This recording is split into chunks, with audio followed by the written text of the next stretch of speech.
Chers téléspectateurs, amis de petit écran, bonsoir. Bienvenue dans votre émission École Guinée sur la télévision nationale.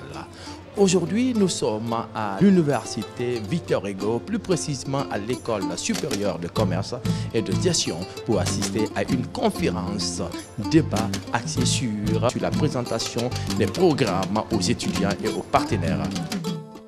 Avant ou après l'obtention du baccalauréat, bon nombre d'élèves sont confus sur leur choix futur. C'est dans cette optique qu'une conférence débat est organisée à l'université Victor Hugo, plus précisément à l'école supérieure de commerce et de gestion, à l'intention des bacheliers pour mieux les orienter. À cet effet, les autorités administratives de cette université ont invité quelques établissements préscolaires de la place, ainsi que les entreprises partenaires qui puisent leurs ressources humaines dans ce temple du savoir. Au cours de cette conférence, l'accent est mis sur la présentation des programmes de formation des étudiants, l'importance d'une école de gestion et de commerce, comment devenir un leader ou un manager. Ce sont tant de questions qui ont été abordées par des experts. Le leader, c'est quelqu'un de libre. Quelqu'un de libre. Il est suffisamment libre vis-à-vis de son rôle, il ne se confond pas avec le rôle, et il sait que pour une femme, ça reste avant tout un être humain, qui n'est pas donc défini par le poste. Pour un homme, ça reste avant tout un être humain qui a ses talents, ses compétences, ses qualités, ses limites en dehors du travail. Donc si on ne doit pas se confondre avec l'organisation pour se nourrir de l'organisation et nourrir son ego, le corollaire c'est aussi j'existe en dehors de l'entreprise. Ça peut paraître tout bête, mais combien de gens finissent par se confondre avec le rôle. Enfin, on en discute effectivement assez souvent. Et du coup, il y a une conséquence très simple, c'est que quand le boulot s'arrête, ces personnes s'effondrent. Il y a plein de gens qui sont confrontés, et je pense que c'est pas simple, à la retraite avec une perte d'identité. J'ai perdu mon boulot, donc qui suis-je? Donc je reviens à des idées très très simples. C'est qu'effectivement, je me suis confondu avec le rôle, je me suis confondu avec les pouvoirs que distribue la matrice qu'est une entreprise, parce qu'elle est constituée de pouvoirs. Il faut bien déléguer ce pouvoir, sinon c'est le chaos. Mais si jamais je pense que je suis le pouvoir, le jour où le pouvoir s'arrête, je suis qui? Le chef, c'est moi. Quand quelqu'un dit « le chef, c'est moi », il est juste en train de dire je me confonds avec mon rôle. Parce qu'il y a le « c'est moi », et puis il y a le statut donné par un papier. Le cadre juridique qui est le chef. J'exerce un rôle statutaire qui me donne les pouvoirs d'un chef. Mais c'est pas le chef, c'est moi. Alors on peut dire oui, mais bon, c'est un raccourci. Ça dit quand même beaucoup de ce qui se passe aussi intérieurement. Alors on parle de confusion. Hein. Voilà. Confusion, c'est fusionner avec. Quand il y a confusion entre l'individu et le rôle, pour le coup, s'il y a un leader dans l'organisation, il va se dire « aïe, danger ». Là, il y a des gens qui ne peuvent plus apporter leur talent. Alors, on en parlera de façon un peu plus précise, évidemment, sur les sujets RH avec ceux que j'aurai le plaisir de voir jusqu'à mardi. Mais pour différencier rapidement talent et compétence, talent, c'est ce que vous êtes globalement, ce que vous avez en vous depuis l'âge de 7 ans. Et vous n'avez pas besoin de venir à l'ESCG pour développer vos talents, puisque c'est ce que vous êtes globalement depuis votre ADN. Les compétences, c'est ce qu'on apprend. Nous, on est payés et on a encore un peu l'humilité de dire on ne va pas fabriquer vos talents, sinon ça voudrait dire on va vous changer, hein, on va prendre possession de vos esprits. Donc, quand on se confond du coup avec l'organisation, ça signifie très concrètement, pour les gens qui sont là en entreprise et qui recherchent des talents, ça signifie la personne que je suis, l'être humain que je suis, a oublié qui il est, donc a oublié ses talents. Et donc n'est capable de faire valoir que ses compétences. D'accord ? Parce qu'il y a bien ce qu'on donne au poste, et puis il y a ensuite la personnalité, l'individu, qui lui est porteur de talent. Encore faut-il que l'individu ne se confonde pas avec le poste. Quelques petits principes contre-intuitifs. Et voici à quoi va être très attentif le leader. Rester connecté à la raison d'être de l'organisation. Alors, bon, là, il y a un petit extrait de bande dessinée. Moi, j'ai travaillé 14 ans dans une entreprise, je peux la citer, hein, Chronopost International. Il y a beaucoup de réunions auxquelles j'allais. Je ne savais pas quel était l'objectif. Je ne savais pas quel était l'objet. Je ne comprenais simplement au bout d'une heure ou deux que c'était des réunions qui étaient décidées par des managers qui avaient simplement envie d'exister. Et fondamental là-dessus, hein, comment des fois on va préempter votre temps. Vous vous dites, c'est pas possible, j'ai passé ma journée en réunion, c'était pas utile. C'est des managers qui ont juste envie d'exister, qui vous font venir dans des réunions où on ne crée pas de valeur. Donc le leader va rester très attentif à ça. Est-ce que tout le monde dans l'organisation reste connecté à la raison d'être de l'organisation? La raison d'être d'une organisation, c'est jamais d'organiser beaucoup de réunions. Mais c'est d'améliorer la profitabilité, c'est d'améliorer l'image, c'est d'améliorer la réputation.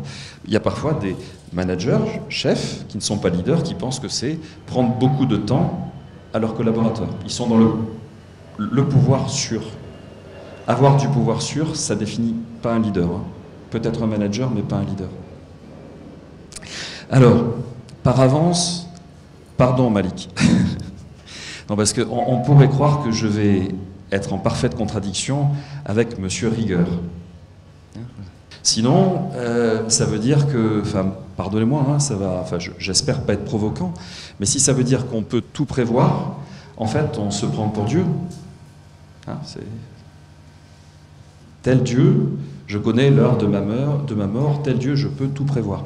Donc c'est suffisamment sérieux pour que ce soit un éclairage, que ce soit un support, et quelque chose que l'on doit prendre donc avec beaucoup de sérieux, c'est pour ça qu'il faut le faire avec énormément de rigueur, pour se dire, il peut y avoir un aléa.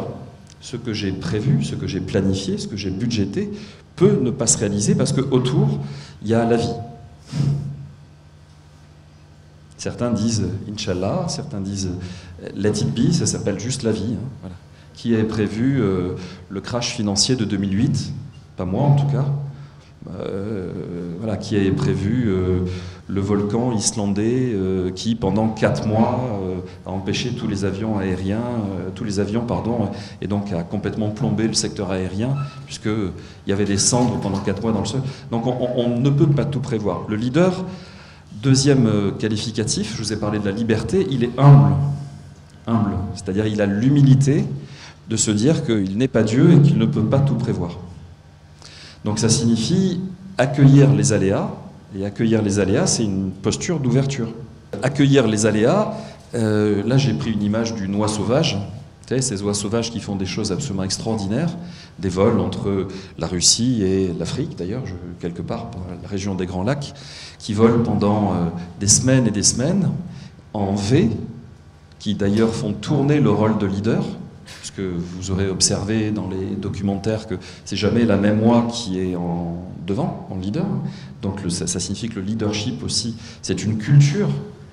Encore une fois, c'est pas un pouvoir, c'est pas un rôle, hein, c'est une culture. Donc il peut tout à fait être tournant. Eh ben, elle s'ajuste en permanence avec ce qui se présente.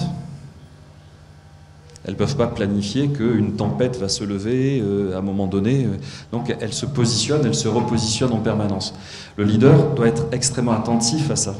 On prévoit, on planifie, avec l'humilité qui est de dire ce qu'on a prévu avec notre petit cerveau d'être humain peut ne pas se réaliser. Ça s'appelle l'agilité, par exemple. Est-ce que, pour vous, la valeur, c'est le travail, c'est-à-dire... Et effectivement, Jean-Baptiste l'a présenté comme ça, et ça n'est pas une contradiction, bien au contraire. Autrement dit, est-ce que le travail en soi est une finalité?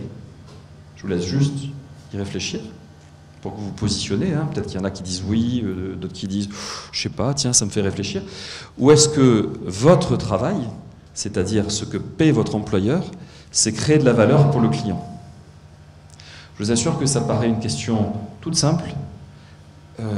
Elle nous renvoie à des choses qui parfois sont profondément ancrées en nous. Hein.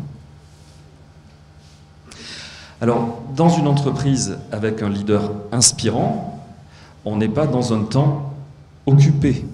C'est-à-dire la journée de travail, c'est pas juste s'occuper pour passer du temps au travail. Des fois, En France, on a ces débordements, hein. Passer beaucoup de temps au travail, comme ça après on va voir le chef et on va lui dire il me faut une prime, j'ai fait des heures sup, etc., etc. Et il y a certaines entreprises qui ne se posent plus la question de qu'est-ce que tu as créé pendant ton temps de travail. Le salaire qui vous est donné par une entreprise, surtout si l'entreprise est pilotée par un manager inspirant, c'est pas tant le temps de travail, donc c'est pas une quantité comptable en soi, mais c'est la création de valeur que l'on fait avec le travail. Il y a quelques entreprises en France qui ont un peu oublié qu'on est payé pour créer de la valeur pour l'utilisateur final, et non pas juste pour faire des heures. Ce qui ne signifie pas qu'évidemment, être dans l'engagement, qui est aussi le synonyme de le travail et la valeur qu'on va... Professeur, peut-être pas, mais l'ESCG Conakry est une école récente. Elle a été lancée en septembre 2016. Nous sommes en 2019. D'accord? Donc ça fait même pas 3 ans.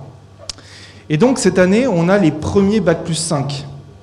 OK? Et les Bac plus 5, donc, il y a par exemple, il y a Chérif qui est ici. Donc, voilà. Les Bac plus 5, en fait, il y a déjà des gens qui sont dans les entreprises, puisque les stages sont obligatoires, et les entreprises, avant même qu'ils aient terminé leur stage, leur ont dit « tu restes chez nous ». C'est ça qu'on veut. C'est-à-dire qu'ils sont tellement bons que les entreprises disent « attends, moi j'ai pas trouvé des gens comme ça en Guinée, là, reste avec moi, reste avec moi ». Donc... je dirais. En complément de ça, on a des conférences professionnelles mensuelles. Chaque mois, dans la mesure du possible, on a une entreprise qui vient échanger directement avec nos étudiants, qui présentent un petit peu les métiers liés à leur activité. Ça permet une interaction entre nos jeunes et les entreprises, ce qui peut faciliter l'obtention de stages. Donc nous avons nos étudiants de licence 1, on a 17 sur 20 et quelques qui ont fait leur stage en première année de licence. Ces étudiants, actuellement, la plupart sont en stage, 3 jours en entreprise, 3 jours à l'école. Et on a nos étudiants en master, en recherche de stage, ils sont ici, hein, ils peuvent témoigner, et en master 2 qui ont réalisé des stages. Il y en a même qui ont des CDD, alors qu'ils étaient partis chercher des stages. Donc vous avez voilà, différentes possibilités et vous avez un département entreprise qui est chargé de vous accompagner pour les CV, lettres de motivation, et puis vous avez nos grands experts en la matière, les Eric, qui évidemment avant la fin de votre cursus, qui va vous apporter une formation complémentaire. Donc je pense que c'est très intéressant.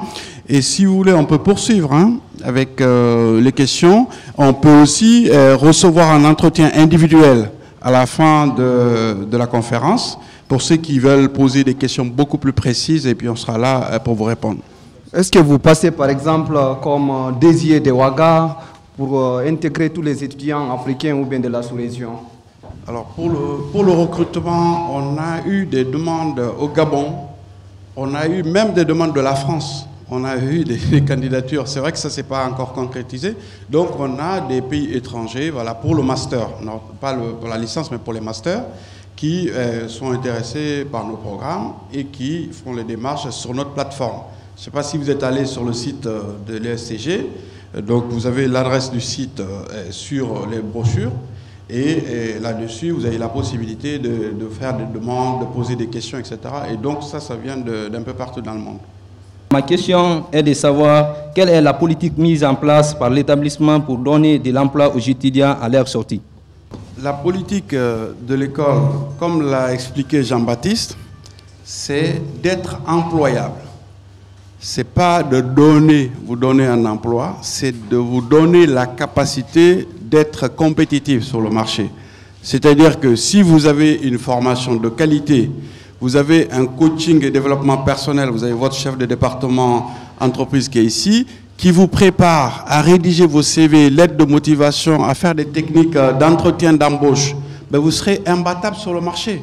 Donc on ne va pas vous donner un emploi, mais vous allez conquérir des emplois un peu partout. Vous aurez même le choix. On a nos étudiants actuellement qui sont en stage, qui ont d'autres opportunités, qui veulent quitter pour aller vers un autre stage, etc.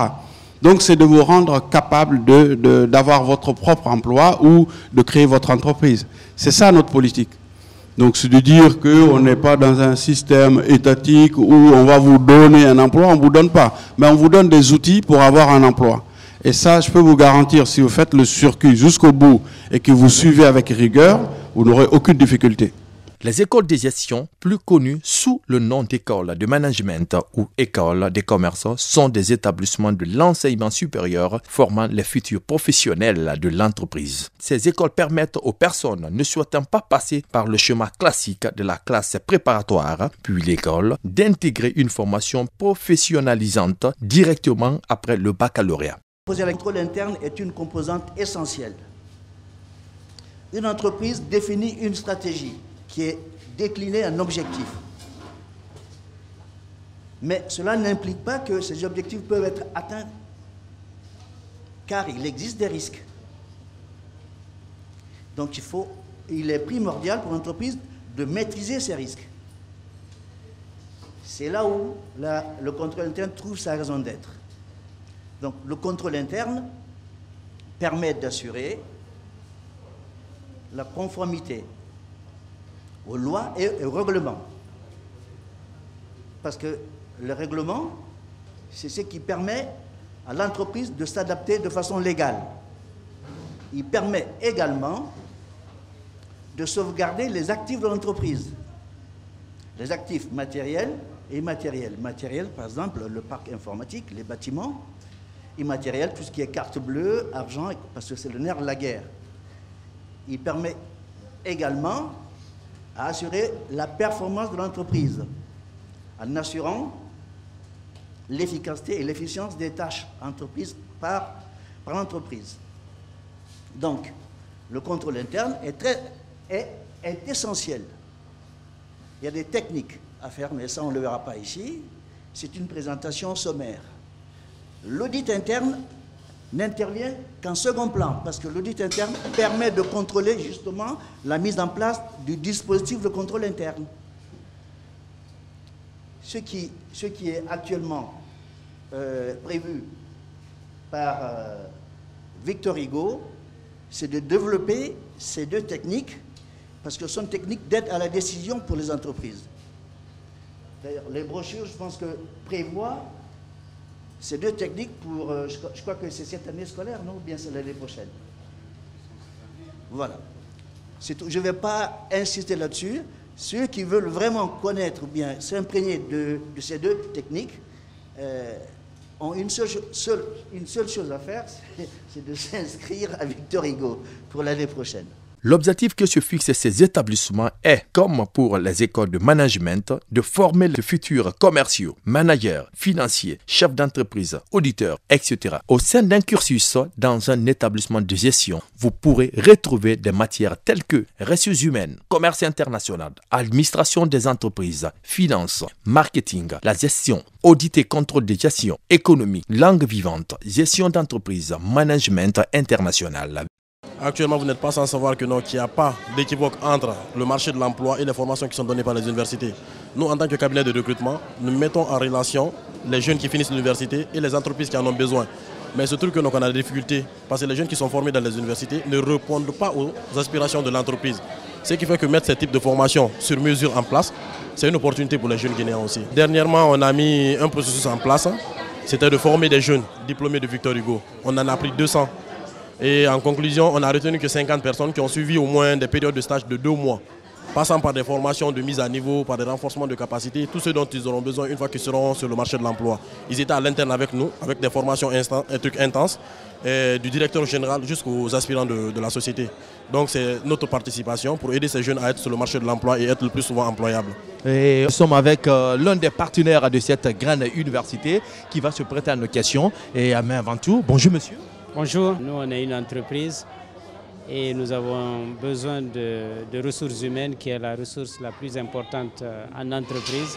C'est de l'éducation qu'on donne et nous sommes partenaires avec le groupe scolaire Victor Hugo, l'université dans sa section économie et gestion. Pourquoi? Parce qu'on a besoin de ces produits pour pouvoir réaliser notre mission d'entreprise. Nous sommes une entreprise de service public à vocation commerciale et pour faire du commerce, il faut beaucoup de qualité, il faut conférer beaucoup de qualité aux ressources, aux employés, pour les nommer ainsi. Et ces qualités s'appellent respect de la clientèle, ça s'appelle respect de l'éthique en affaires, ça s'appelle compétences techniques, que ce soit en comptabilité, en économie, ou bien en gestion, ou même en informatique. Donc là où on peut donner ça aux personnes humaines, aux jeunes Guinéens et Guinéennes, c'est ce genre de partenariat qui nous intéresse parce qu'à moyen et long terme, nos entreprises dépendent des ressources humaines qu'on acquiert aujourd'hui ou bien qu'on va acquérir dans les années à venir. Ce qui m'a marqué, c'est la présentation de la qualité des cours fournis. C'est-à-dire, j'ai fait un constat en Guinée. Après la fin d'un cursus scolaire, les étudiants ont du mal à s'intégrer en entreprise. Ils ont du mal à se mettre à l'aise en entreprise. Et ce que j'ai constaté avec le SCG, l'école supérieure, voilà exactement, Victor Hugo, c'est qu'ils initient les étudiants à être à l'aise en entreprise, à s'intégrer facilement en entreprise. Et ça, c'est très important. C'est très important. Et la différence entre un manager et un leader, un point qu'ils ont développé ici, que j'ai bien apprécié. J'espère que les étudiants ont bien compris ce point et qu'ils sauront en tirer bénéfice. Si vous avez constaté ce matin, j'ai tenu à ce qu'un nombre important de mes futurs candidats au bac m'accompagnent pour qu'ils prennent goût de ce qu'ils vont entendre, pour qu'après, n'est-ce pas, le bac, quand ils seront admis, de venir continuer les études ici, parce que ce que j'ai vu passe de commentaires. Et je crois que la Guinée a toute la chance, n'est-ce pas, de s'investir dans ces genres de programmes, de leadership, de management, de coaching, etc. Franchement, pour pouvoir changer beaucoup de choses au sein de notre pays. Je suis venu avec mes élèves, l'encourager. C'est l'éducation qui paye. La ressource humaine, c'est ce qui fait la valeur humaine. J'encourage tout le monde pour venir vers eux et avoir l'opportunité qu'ils sont ici. Moi, je l'encourage de mes élèves. Je suis là avec mes élèves, 10e des élèves qui fait le terminal. Et les préparer et donner la chance à chacun qui peut avoir.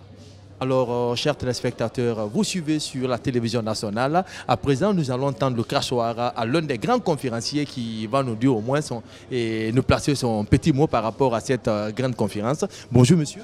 Bonjour.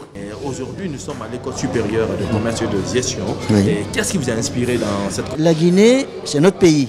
Qu'est-ce qu'on veut pour notre pays? C'est de former les jeunes pour développer ce pays.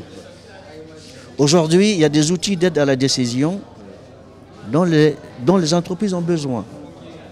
Et l'audit et le contrôle intellectuel en font partie. Une partie intégrante, très très importante. Donc, une école comme l'école de commerce Victor Hugo est apte à former ces jeunes dans ces domaines-là. Ce qui leur facilitera d'avoir un emploi à la sortie. Ça, c'est certain. Parce qu'aujourd'hui, il faudrait que l'enseignement réponde à la demande des entreprises. Il faut qu'il y ait une adéquation entre les besoins des entreprises et la formation dans les écoles. C'est ce qu'on cherche à faire. L'école de commerce de Victor Hugo cherche à aller dans ce sens. Notre objectif, c'est de vous former selon les standards internationaux.